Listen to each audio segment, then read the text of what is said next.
9 to 5 ജോലി ചെയ്യുന്ന ഒരാളും എങ്ങും എത്തിയതായിട്ട് ഞാൻ കേട്ടിട്ടില്ല. കറക്റ്റ്. അവരൊരു പണിക്കാരൻ മാത്രമായി ജീവിതം അവസാനിപ്പിക്കും.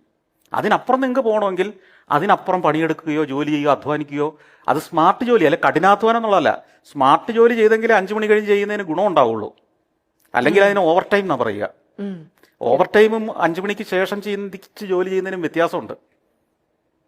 MT വാസുദേവൻ നായർ നോവൽ എഴുതാനിരുന്ന കാലത്ത് അങ്ങേര് 9 മണിക്ക് എഴുത്ത് തുടങ്ങും, 5 മണിക്ക് ഓഫാക്കും എന്ന മട്ടിലായിരുന്നു എഴുതിയിട്ടുണ്ടാവുക.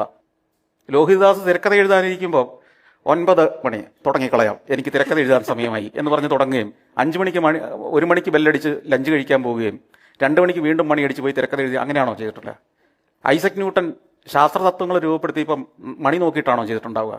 ആൽബർട്ട് ഐൻസ്റ്റീൻ, ഏത് വ്യക്തിയും നോക്കൂ, മുകേഷ് അംബാനി അല്ലെങ്കിൽ ജെഫ് ബെസോസ്, ഇവരുടെ ബിസിനസ് സ്ഥാപനങ്ങളെക്കുറിച്ച് ചിന്തിക്കുന്നത്, പ്രവർത്തിക്കുന്നത് 9 to 5 ആണോ? അതോ 24 hours ഉണർന്നിരിക്കുമ്പോഴൊക്കെ അതിനെക്കുറിച്ചല്ലേ അവർ ചിന്തിക്കുന്നത്, പ്രവർത്തിക്കുന്നത്? അതാണ് വിജയത്തിന്റെ മന്ത്രം. ഇതെന്നെ പഠിപ്പിച്ച, ഞാൻ പറഞ്ഞില്ല, ഒരു കോളേജ് വിദ്യാർത്ഥിയായിരിക്കും എന്നെ പഠിപ്പിച്ചത്, എന്റെ സ്ഥാപനത്തിലെ ഒരു ജോലിക്കാരനാണ്. അപ്പൊ നിങ്ങളെ ആരൊക്കെ ഇൻഫ്ലുവൻസ് ചെയ്യുമെന്ന് ചോദിച്ചാൽ ഇവരൊക്കെ ഇൻഫ്ലുവൻസ് ചെയ്യും.